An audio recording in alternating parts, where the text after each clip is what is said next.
Two of the most important applications of the relationship between electricity and magnetism are the electric motor and the electric generator.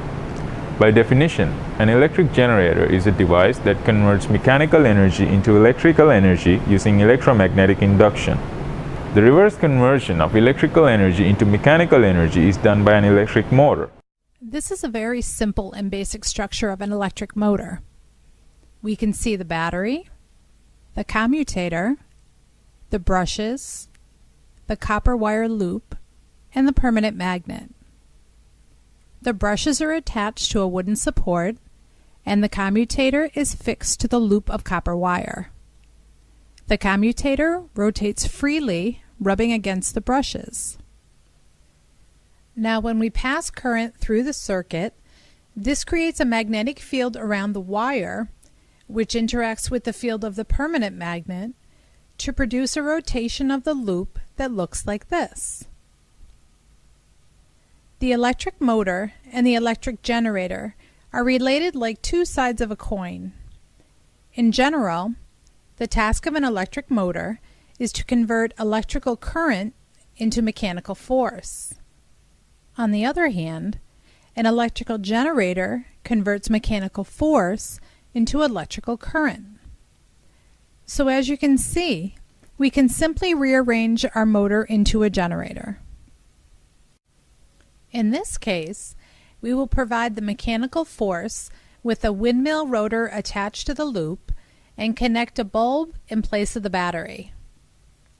We will leave the magnetic field as it is, and as the wind rotates the blade, an electrical current is produced. AC generator.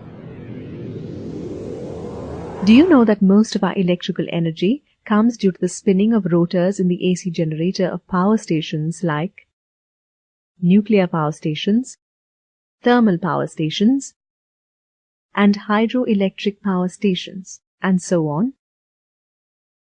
What is an AC generator? An AC generator is a device which converts mechanical energy into electrical energy. AC generator was originally designed by Nikola Tesla. The working of an AC generator is based on electromagnetic induction.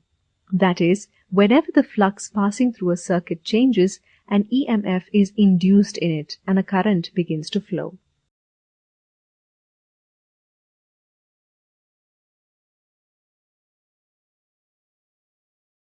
Working. As the armature rotates about an axis perpendicular to the magnetic field, it keeps on changing its relative orientation with respect to the field. Thus, the flux keeps on changing continuously with time. This change in magnetic flux induces an EMF. If the outer terminals of the armature are connected to an external circuit, an electric current flows through it. The deflection of the galvanometer needle indicates that an EMF is induced.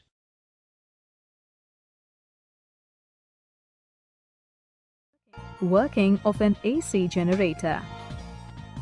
When the armature rotates between the poles of the field magnet, the magnetic flux linked with the armature changes continuously.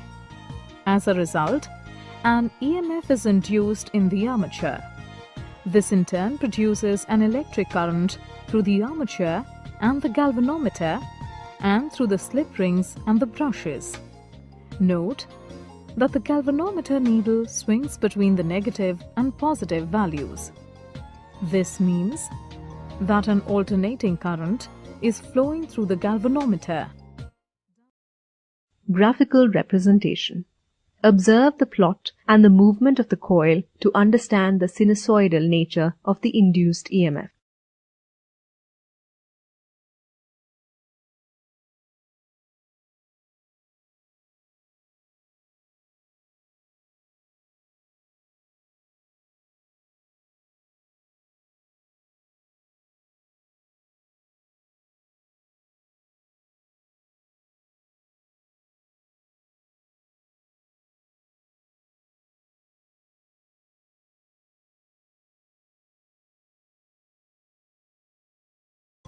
Graphical representation of induced EMF.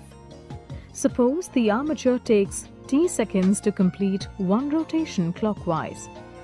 At time t is equal to 0 second, the armature ABCD is vertical with arm AB up and arm CD down.